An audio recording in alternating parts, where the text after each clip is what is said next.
hear me all right? Excuse me. I would like to start with a question. How many people in this room work with longitudinal health records? Could you raise your hand? So a fair amount of us. How many of us work with longitudinal health records for more than, this year, like for a long time, their career? Okay. We are going to revisit that in a little bit. So if anyone's ever met me, I always say best day of my life. And coincidentally, it's your best day too. And the reasons for that is that yesterday's simply gone forever. And tomorrow might not happen. So this moment right here in this room is all we have.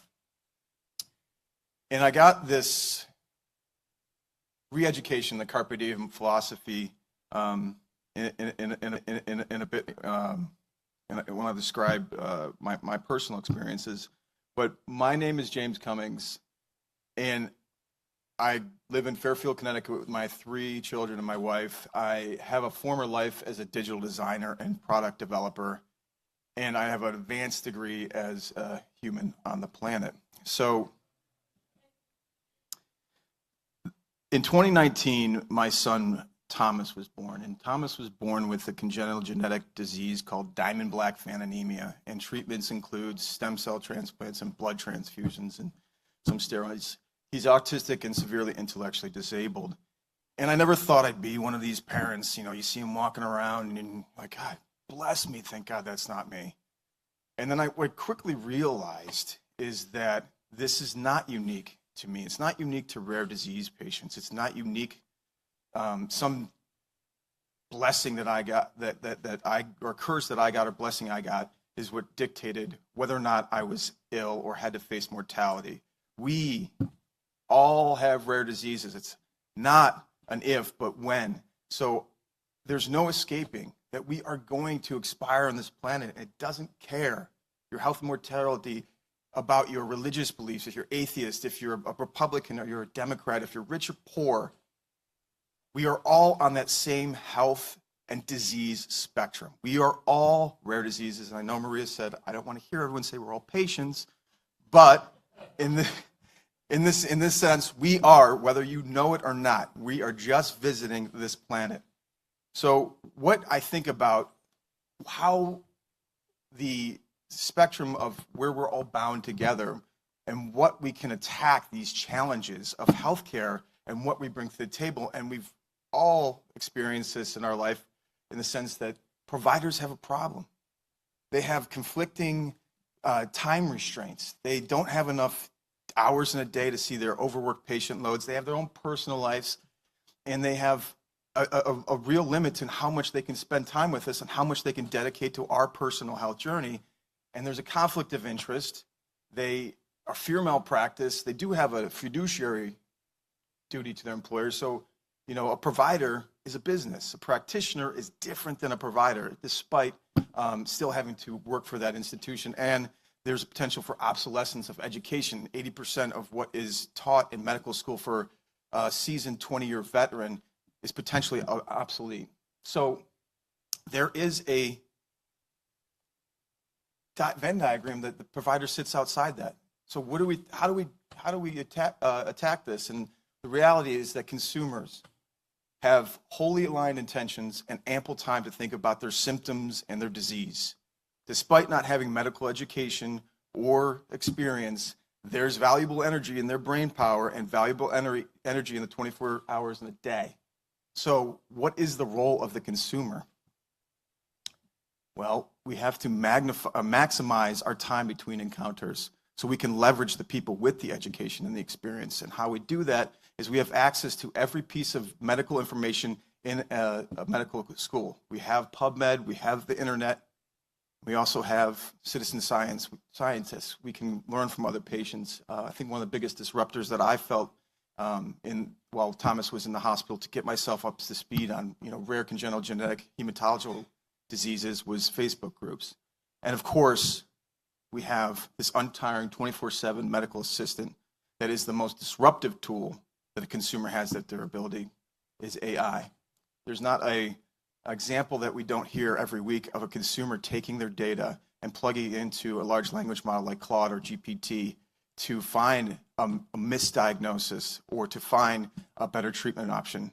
So Courtney Morales Hoffman is one of those examples. She has a young son who saw 17 different doctors over 3 years. He was becoming paralyzed. They couldn't find an answer over those 3 years from those 17 doctors. She sat in front of GPT one evening, inputted all of that data from all 17 doctors over the past 3 years, and after one session with GPT, a few hours, she came back with tethered cord syndrome as possible diagnosis. She had consulted with her physician. They had the surgery to correct, and now he's no longer paralyzed. That is citizen scientists. That is aligned intentions, and that is ample time to think about it. So I had a revelation after Thomas's younger son, brother William was born, who could have potentially been a bone marrow donor for him. And Murphy's Law would say that he was born with a severe heart defect. He is has neurological tumors. He's profoundly deaf and is failing to thrive. And the one thing I realized, despite having different diagnoses, they have the same data disease that we all have. We don't use the data that's collected on our behalf. It's missing, it's lost. And I knew what I was going to do with my time, because despite their different challenges, it was eerily similar. We collect 60 zettabytes of health data. That's enough health data if you connected a flash drive around the world to circumvent it 6 times. And it's siloed because it's siloed on these different EMR vendors and providers. The average patient sees 28.4 providers in a lifetime. That number is only going to grow with varying EMR systems. There's HIPAA restrictions, and there, as I mentioned, the conflicting business interest of these providers. Less than 10% of outside data is ever seen again or used for diagnostics or therapeutics that's shared, because there's no reason for a system to use that data. As Danny says, once we put money into this, it stops becoming helpful and useful. It shifts us from accessing all that data. It's missing the patient-contributed data that's already in the possession, like your genomic data, your behavioral data, your mobile data, your symptomology data, your genetic data. And there's no time. 60 zettabytes. There's not a human on the planet with enough time and energy to process that. So we'll need something other than humans to help us process it. So having spent a collective 1 year inside, sleeping in hospitals, and I don't know how many encounters so far, it's probably probably shy of 1,000 encounters maybe. I've seen how the sausage is made. I've seen where the gaps and the missing data between shifts of why don't you know that? The nurse or the providers knew it before. I see it through different departments and specialists, and certainly I see it through different systems. It's missing, it's unanalyzed, it's forgotten, it's unshared. So what next? And how do we access 60 zettabytes worth of data? It's the consumer energy and it's the consumer responsibility.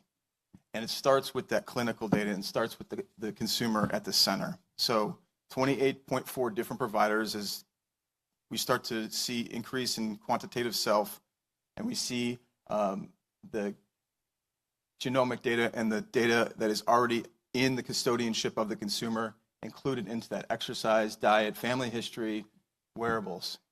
So this is a longitudinal health record. And I'm going to ask the question again. How many of us work with longitudinal health records? Raise your hand. You have that? And it didn't happen 5 years ago. At best, it could have happened since 2023. So the way that we understand longitudinal health records has to be in the custodianship of the consumer. Nobody but the consumer will ever be the aggregator or the manager of that longitudinal health record. No government, no health system. This is the only possible way to get a longitudinal health record. I jokingly say, if we lived in North Korea, even Kim Jong-un would not have a longitudinal record of his citizens. He'd have to watch us exercise. He'd have to watch us eat and take the medicine. It's not possible. That is a longitudinal health record. And if we use the term any way but this, it is an incorrect way to reference it. And this longitudinal health record is what's going to lead to more accurate diagnoses and quicker diagnoses and effective treatments for precision medicine, but ultimately how we're going to learn about biology and translational sciences. So we are on this new paradigm, and the only way to get to this longitudinal health record is with the consumer behavior, unlocking the data, and the tools of policy and standards to help us do it. So I've been on a mission the last 4 years since William was born, and I've immersed myself into the health tech ecosystem, data standards, and consumer behavior. I regularly comment on public policy for the ONC. I participate in the health tech ecosystem, and I am an active participating member of HL7 FIRE. And I published a paper called Consumer Data is Key to Artificial Intelligence. Welcome to the Healthcare Future. And Danny will be proud. I started a not-for-profit called Participatory Health, and I don't have to worry about business models to stay the benevolent course. I do have to worry about my mortgage company, but we still haven't foreclosed yet. So what participatory health is focused on is getting these early adopter use cases, implementing their data by for treatment and diagnostics and into a longitudinal format. I think it's very important to understand that when you're facing mortality, data privacy for healthcare is meaningless. It doesn't matter who knows what you have. The more machines and people that know about it, the better potential you have for an accurate diagnosis or effective treatments.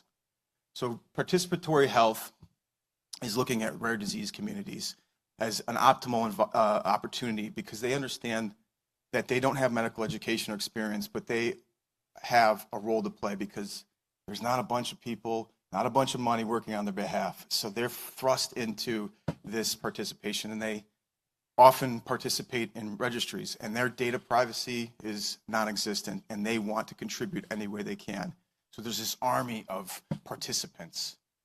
And while it's not going to matter a drop in the bucket for one rare disease, but it's collectively a significant burden, and it's really going to expedite this universal participatory behavior that we all have. All 8 billion of us with rare diseases will one day carry around a complete, accurate, real-time, longitudinal health record like a thumbprint.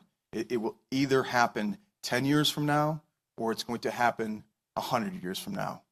So participatory health, and James Cummings and every ounce of my being is driving to help that happen as soon as possible. And then we've heard socio-technical framework, right? But I really want to emphasize it's a socio-technical framework. Socio. It's not the technology problem. It's not even a standards problem. It's not a policy problem. It's a behavior shift. So it starts with that contributed data that pulls into the custodianship of the consumer already. And they can use AI, as we talked about Courtney's example. And then it's going to take a consumer, take all those encounters from, in this case, it's 4 systems, 2 Epics, and 1 Oracle, 1 Meditech. And then a consumer-facing patient interface is going to take the FHIR APIs and call those EMR vendors and pull them back into that interface. And now we have a complete, accurate, real-time, longitudinal health record that encompasses all the contributed data, the genomic, wearables, social, mobile, and the clinical data from the US CDI core interoperability. And this is the future of medicine. This is going to happen, like I said, either 10 years or 100 years now. This is a longitudinal health record. So let's think about that when we say and research or build our products. And then we can share it back to other citizens or participate in research, and that's when talking about the translational science efforts in the clinical studies and trials. So that's a socio-technical framework. So I think I'm kind of running long on time. I hope I didn't bore anybody. But I'll close with a couple things. Maria talked about the need for standards. We need to really think about getting this behavior into practice, and that's what participatory health is focused on, these early adopters. And then we're going to see how the technology and the policy worked or didn't work, and that includes artificial intelligence. We can't process this data without their help, and it's great, and we use it all the time, but there are paternalistic, error-prone, hallucinogenic properties for artificial intelligence, and data standards and implementation is going to help fix those. So we are all understanding the structured way that we are able to feed these large language models. And then we're going to need enforcement, and that's where CMS and ONC come into play. The Kill the Clipboard initiative that Amy Gleason's doing is a tremendous opportunity for that. I'm not hitting my button long enough. Where the provider, who knows Kill the Clipboard? Oh boy. So CMS initiated a public-private partnership that will bring all the ecosystem leaders together to move the ball forward.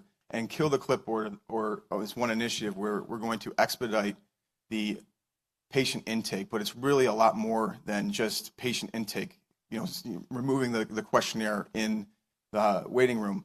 But really what it's going to set the precedence for is the ingestion of a patient-curated data set into the provider. So that is impressive and exciting. Whether or not and how long it's going to take is something different, because there's not a bunch of providers saying, please give us outside data, we want it. And the National Provider Director who's heard of the National Provider Directory?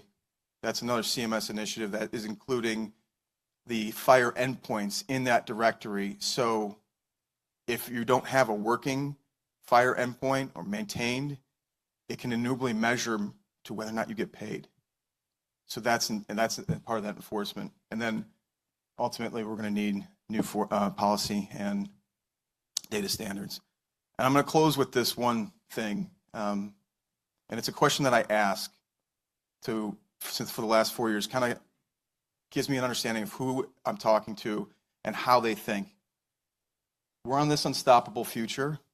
What a wonderful world, and what a wonderful time to exist. Think about the spectrum of biological understanding, starting at caveman ignorance and ending in all-knowing omniscience, and the life-saving measurements and quality of life improvements through epidemiology, microscopy, imaging, and now we're getting into germ theory. What percentage on this spectrum have we traveled today? Think about that. How many people think we're like 3/4 of the way there? How many people think we're like half the way there? How many think we're not there at all? So no one voted. Okay. So do me a favor, scan this QR code really quickly. It'll bring you to a poll that I've been asking this for 4 years, but this is the third time I've ever actually quantified the results. The first time was at AMIA.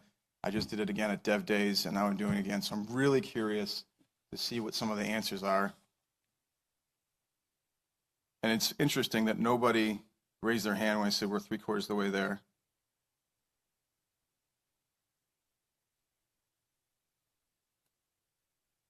Okay, so if you can see, we have 40% think we're 11 to 30%.